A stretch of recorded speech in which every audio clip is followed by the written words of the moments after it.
السلام عليكم، ازيكم يا بنات؟ عاملين ايه؟ يا رب تكونوا بخير. النهارده جايلكم فيديو جديد.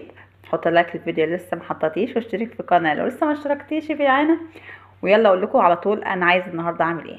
انا النهارده قررت ان انا اغير لون السلم بتاع اللي هو اللعب بتاع الاطفال ده. انا كنت عاملاه لونه ذهبي، بس للاسف الذهبي بتاعه خلاص طفى وما بقاش عاجبني بصراحه، فحبيت ان انا ايه اغير لونه. فانا قلت هعمله لونه ابيض بحيث ان اوضه البنات لونها ابيض، فانا قلت هعمله لونه ابيض بعد كده ادخله ايه جوه عندهم يعني في الاوضه وكده. بصراحه انا قلت بقى ايه شرايه العبد ولا تربيته، فوديه الاستورجي يعملهولك. طبعا انا رحت وديته الاستورجي، فالاستورجي قال لي هياخد عليه كام بس عشان يرشه لي لون ابيض؟ تفتكروا كده؟ عايز ياخد عليه 1000 جنيه. انتوا متخيلين؟ اقسم بالله زي ما بقول لكم 1000 جنيه عشان خاطر يرشهولي بس لون ابيض. فتفتكروا انا هوديهوله ولا هعمله في البيت؟ طبعا اللي عارفيني هم اللي هيجاوبهم يعني. تفتكروا النهارده ان انا هعملها؟ مش ممكن طبعا. بس اكيد قبل ما اقول اي حاجه قولوا لي في التعليقات بامانه الله، انتم كنتوا هتعرفوا ان انا هوديه يتعمل ولا انا هعمله في قلب البيت؟ قولوا لي وبعد كده احنا هنعرف مع بعض.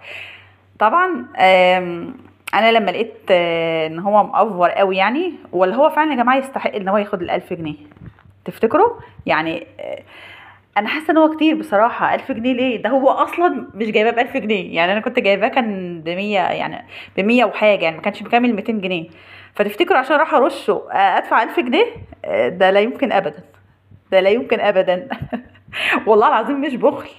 مش بخل، بس كل حاجه المفروض يبقى لها حقها يعني مش معقول إيه يعني ما يكملش حاجه واروح ادفع 1000 جنيه. انا قلت يعني مثلا هيقول لي 200 جنيه، فقلت مش اشكال، ريحي دماغك بلا صنفره ولسه هتجيبي وترشي وتعملي.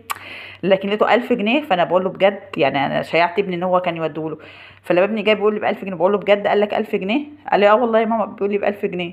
قلت له لا يا حبيبي سيبه، ماما هتعمله في قلب البيت، ايه اللي هيحصل يعني؟ تعالوا كده اقول لكم بقى احنا هنعمله ازاي كده مع بعض. ويا رب يا رب يطلع حلو. ويعني ما اقولش اني كنت وديته، فلا ان شاء الله ان شاء الله هيطلع حلو ان شاء الله. انتوا إيه رايكم؟ هيطلع حلو ولا كنا ودينا احسن؟ قولوا لي يلا. تعالوا كده نبتدي نشوف احنا هنعمل فيه ايه. طبعا انا كده رحت عند الموان وقلت له انا عايزه صنفره الخشب، فاداني الايه الصنفره دي. انا قطعت كده منها حته، والمفروض ان احنا ايه متر من اللي هو الصنفره، في منها الخشنه وفي منها الناعمه. انا جبت اللي هي الناعمه دي، بلاش الخشنه قوي يعني عشان اعرف نمسكها ونتعامل معاها يعني. انا دلوقتي كده جبت اللي هي نص متر. النص متر عامل 7.5، وكان المتر كان عامل 15 جنيه، فانا قلت المتر هتبقى كتير قوي يعني، مش للدرجه دي. فجبت كده اللي هي النص متر دوت. طبعا